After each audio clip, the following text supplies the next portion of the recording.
Hello बच्चों, आज हम एक अनुच्छेद के विषय में जानेंगे जिसका शीर्षक है मीठी वाणी एक औषधि। मीठी वाणी को एक औषधि के समान बताया है।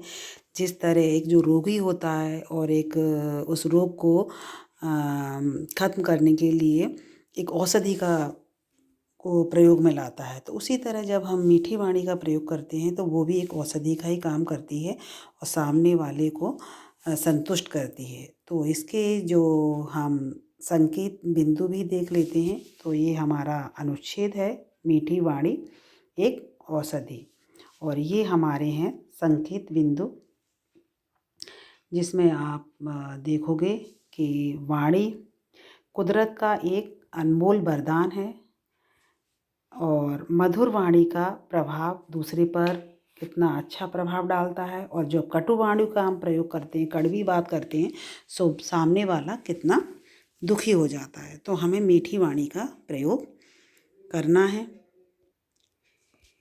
मधुर या मीठी वाणी एक औषधि के समान है।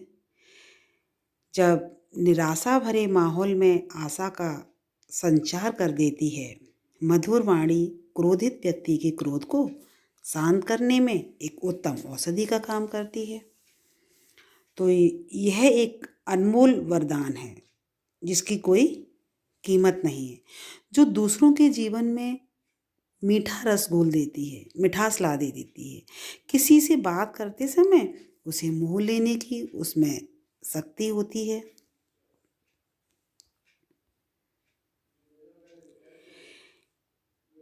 ये मधुर वाणी मधुर भाषी अपने व्यवहार के आसपास के वातावरण को खुशनुमा बना देता है और समाज में सम्मान की दृष्टि से देखा जाता है जो मधुर वाणी का प्रयोग करता है।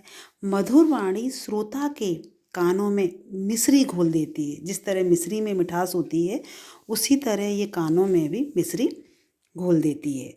मधुर बोलने वाला व्यक्ति विनम्र, शिष्ट, सदाचारी और सहृदय होता है।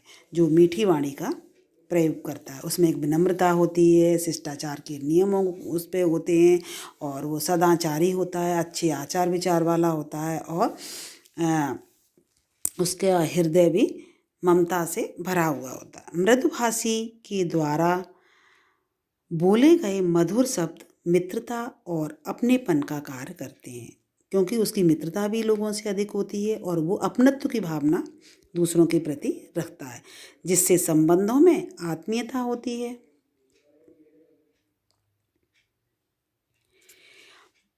आत्मीयता आपस में बढ़ती है। शास्त्रों में भी मीठी वाणी का प्रभाव बताया गया है कि मीठी वाणी जब हम प्रयोग करते हैं तो सामने वाले पर उसका अच्छा प्रभाव पड़ता है।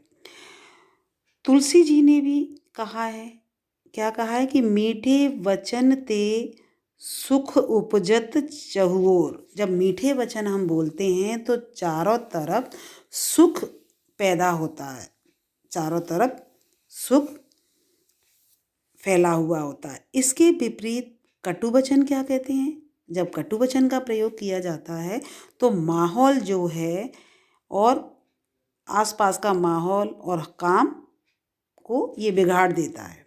कड़वे बोल से दूसरे मनुष्य के हृदय को चोट पहुंचती है और मन व्यथित हो जाता है। कड़वी बातें बोलने वाला व्यक्ति यत्र तत्र यहाँ वहाँ अनादर का पात्र बन जाता है। सभी लोग उसका अनादर करते हैं, कोई भी उसका आदर नहीं करता। उससे किसी की सहानुभूति एवं मित्रता नहीं होती, उसका कोई मित्र ही नहीं बन पाता। इसलिए हमें कटु वाणी का प्रयोग नहीं करना है और मीठी वाणी का प्रयोग करना है। मधुर वाणी अमृत के समान है और कटु वाणी एक विष का काम करती है जो सामने वाले के अंदर जहर घोल देती है, क्योंकि जब आप कटु वचन बोलोगे तो सामने वाला व्यक्ति दुखी हो जाएगा। शस्त्र का और यह शस्त्र का घाव भर जाता है। कहा जाता है कि शस्त्र का घाव भर जाता है, लेकिन जो कड़वी वाणी का प्रयोग किया जाता है उसका घाव कभी नहीं भरता। द्रौपदी के कड़वे वचन दुर्योधन के हृदय में तीर की तरह चुभे थे, जिसका परिणाम क्या हुआ? महाभारत हुआ।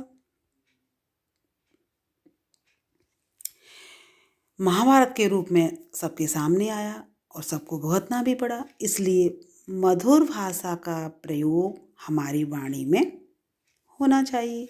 हमें सभी से मधुर वाणी में ही बातें करनी चाहिए, जिससे हमको भी सुख की अनुभूति हो, सामने वाला भी खुश रहे और अपने मन को भी शीतलता मिले। इस अमृत समान औषधि का प्रयोग करके हम अपने और दूसरों के जीवन में मिठास का रस घोलकर वातावरण को सुखद बना सकते हैं।